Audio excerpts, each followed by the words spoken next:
This back to school presentation also will be held on Friday at 11 a.m. for our Spanish speaking families to attend. At the end of the presentation, there will be an opportunity to address a few questions. Questions can be typed into the Q&A box and will be visible to the webinar moderator. Our moderator this evening is our assistant principal, Ms. Quattlebaum.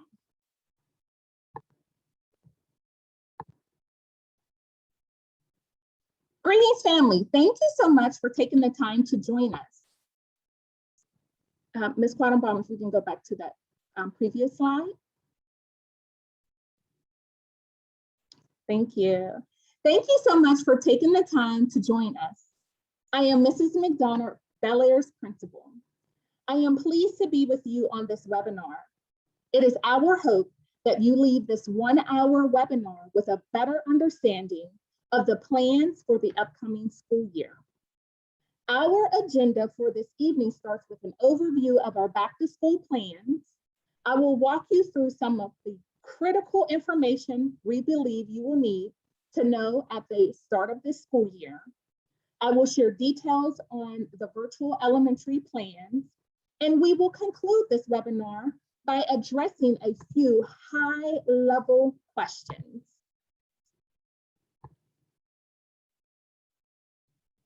This pandemic has been hard for everyone, and we know there continues to be concern. As educators, the research in the last year have shown clearly that students are best served in person. This is important for both their academic success and emotional well-being. We are excited to have nearly 97% of our students returning in person at the start of this school year. While our goal is to have every student return in person safely and to minimize any disruption to their learning, we recognize that some chose to have their student remain virtual. For all those who chose a virtual only option, we will provide a high quality education for your students, and we will share more details in just a moment. Be sure to mark your calendars. The first day of school for all students is August 23rd.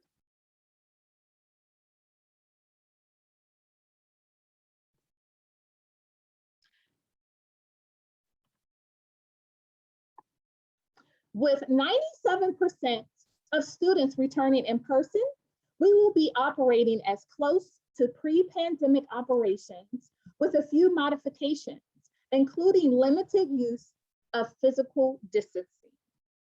COVID-19 vaccines are not required for the start of the school year. However, be sure to make note of other vaccine requirements. A complete list is on our website.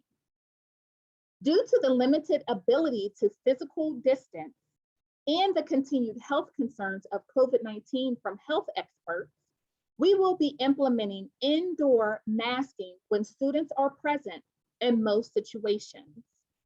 Masking has a number of benefits, including maintaining a mitigation layer when physical distancing is not possible. A significant benefit to masking is that the CDC does not consider students close contact if you are wearing a mask. This will minimize quarantines that disrupt their learning. Additionally, masking for now will allow students of all ages to receive the vaccine that we are hopeful will be ready this fall. Masking also will hopefully reduce potential staff illnesses or quarantine, meaning the teacher can stay in your child's classroom for those in person. We know masking isn't fun, and our superintendent, Dr. McDade, heard personally from all sides of this issue. It is our hope we can work together as a community to the benefit of all and ensure the safest environment for everyone until we move to a situation where we can no longer require the mask. We have tried for a common sense approach to when masks are required and have made some exceptions. Let's review the chart.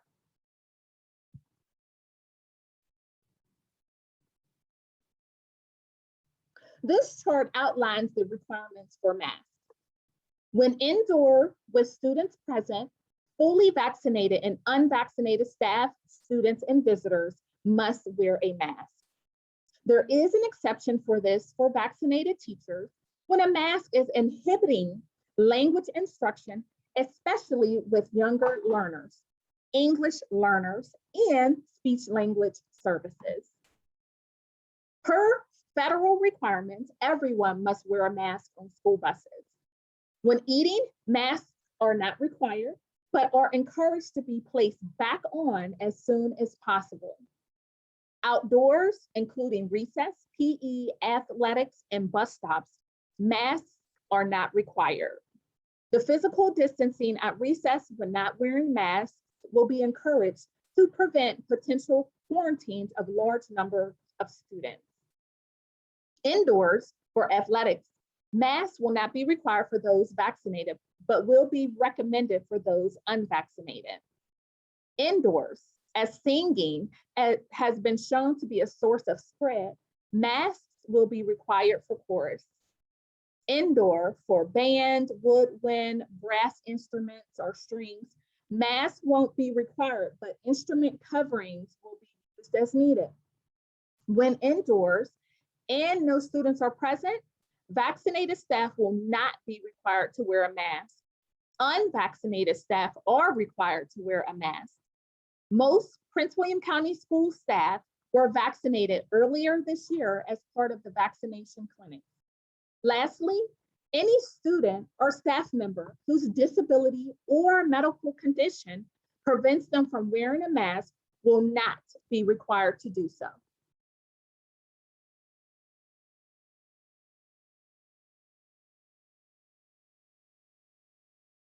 Moving now to a few other key things you should know. Thanks to federal funding available, breakfast and lunch for all students will be provided at no cost. As we shared with 97% of students in person, students will eat in the cafeteria following pre-pandemic capacity. School times at Bel Air are 8:45 a.m. to 3:25 p.m. Our start times for those in the virtual only programs will be provided over the next 2 weeks. We will be running buses at full capacity, and this means fewer double runs. I know everyone always wants the details as soon as possible for their students' bus and class schedule. Our staff will work very hard over the next 2 weeks to get everyone scheduled. Most information will be available in ParentVUE around the following dates.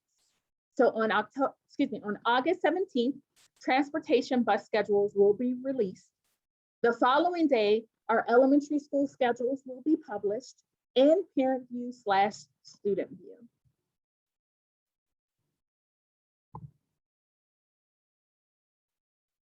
A few more important things to know. Prince William County Schools is now a one-to-one school division. This means we will be able to provide every student a laptop. Each school will assign students their laptops, including those who are virtual. If your family needs help for internet access for your students at home, please let us know. Free at-home internet is available for any student with needs. New this fall, we will be providing low-cost optional insurance through an outside company to families for student laptop damages or loss. Look for more information about this program as we get closer to laptop distribution. Both in-person and virtual students will continue to use Canvas, as this is our learning management system for every student. The hub, ParentVUE/StudentVUE, will continue to be used by all students, and you will be asked to complete new school year packets. These forms, such as the emergency card, these will be online via the hub. Completing these forms online ensures you are able to securely provide information directly into your student's account and reduces errors by staff needing to transcribe the information from paper.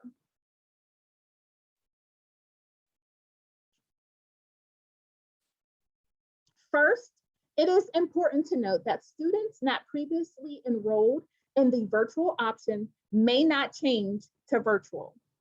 We are committed to continuity for every student, classroom, and teacher, and switching back and forth as occurred last year is detrimental to learning.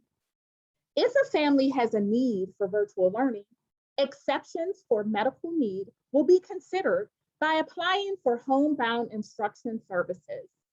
Details of this process are available on the Prince William County website. Those who did select virtual and want to return in person may do so at any time for any reason, as required by Virginia Department of Education. Please contact our front office to make the change to return to in-person.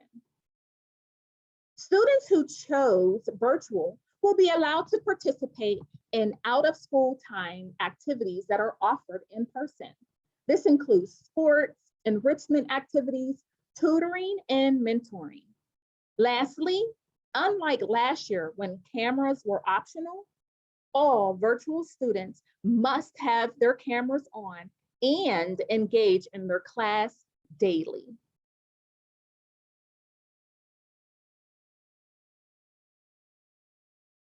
At the elementary level, we work to provide virtual students with optimal instructional experiences while maintaining a connection to Bel Air and everything that is involved with being part of this school. Our virtual students will have opportunities to participate in activities connected to Bel Air. Space will be available for students who return to in-person learning from virtual instruction. Typically, there are low numbers of virtual students within grade levels at individual schools. In order to create all virtual classes, they have grouped students from several elementary schools to form all virtual classes by grade levels in a virtual academy model. Our students will be dually enrolled with Bel Air and with the Virtual Learning Academy as a program. Class sizes will be within our Prince William County requirements.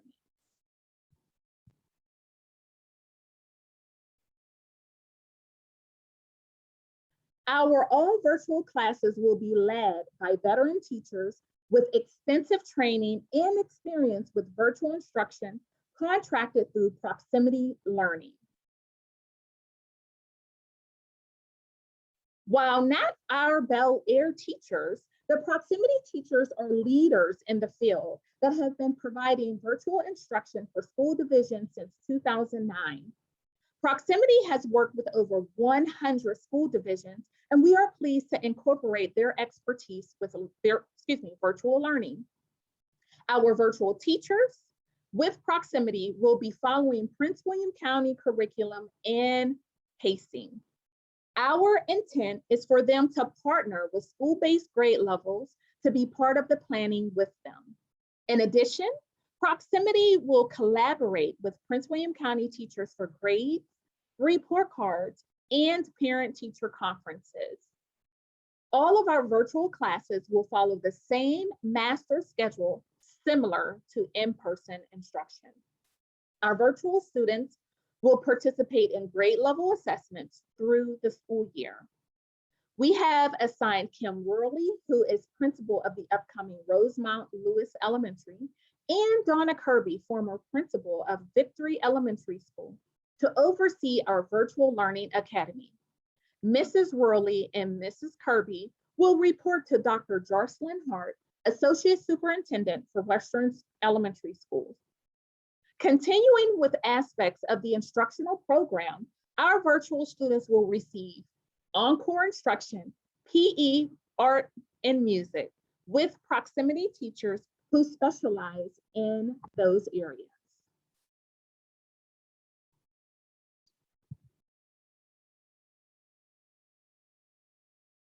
Counseling services will be provided through Bel Air. Regarding our students who receive special education services, individualized education programs, or IEP teams, will meet. The case manager will be from Bel Air, and the team will meet to propose a free and appropriate public education. If parents or guardians indicate that they are choosing the virtual setting, the team will determine the amount of time and instructional areas that will be addressed through virtual instruction. Class sizes will be according to Prince William County requirements. Students who receive speech, language, or 504 services will have those services provided through Bel Air. Related services will be provided through Bel Air as well, or in some cases through an itinerant Prince William County staff member. Students who receive support with English language services will receive their EL services with proximity teachers as well as part of their instructional day. Our gifted students will receive their services virtually through Bel Air. We thank you for your partnership on behalf of your children.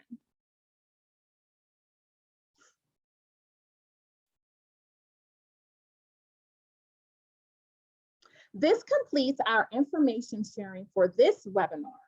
More details can be found on the county's website and Bel Air website, including detailed answers to many frequently asked questions. I also encourage you to look for details coming from the school over the next couple of weeks. Be sure to look for division communication, including the Scoop newsletter, where we will provide further updates. Thank you for your time. And for those who wish to remain on, we will answer a few high-level questions before we close the evening. Please use the Q&A box for those questions.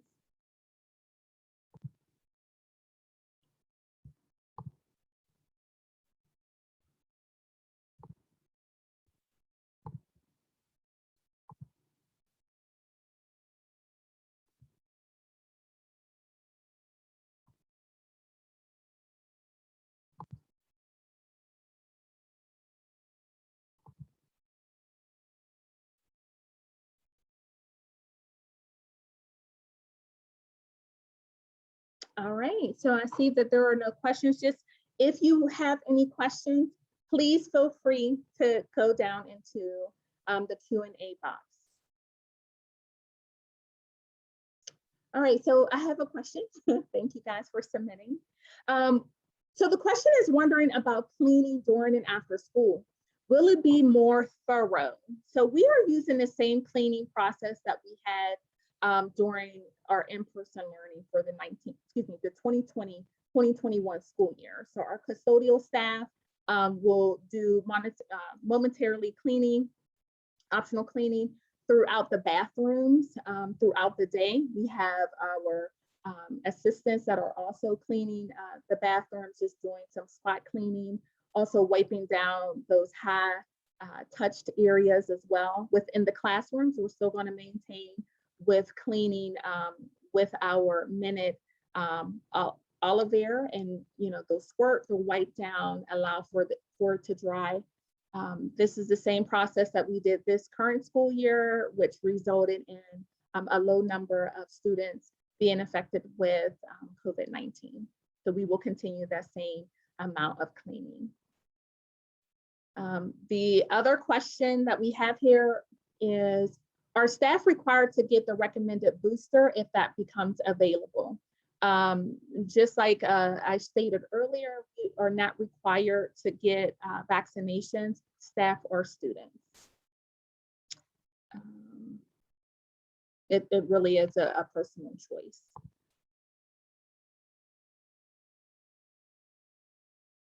Let's see.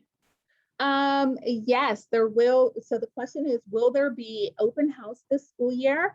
Yes, there will be an open house this school year. We as a school, we are planning next week to determine whether or not it will be in person or virtual.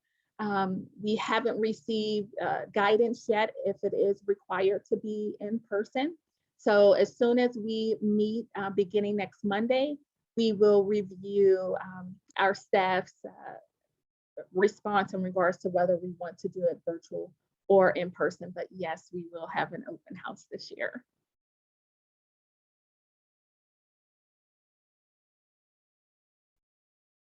Most definitely. And I thank you guys for joining. I'm so very excited to see our students back into the building. We had a great deal come back at the end of last school year, and I missed my honey bun. So I'm really looking forward to seeing everyone. If you don't have any more questions, please feel free to log off. But I thank you for your time and for joining us today.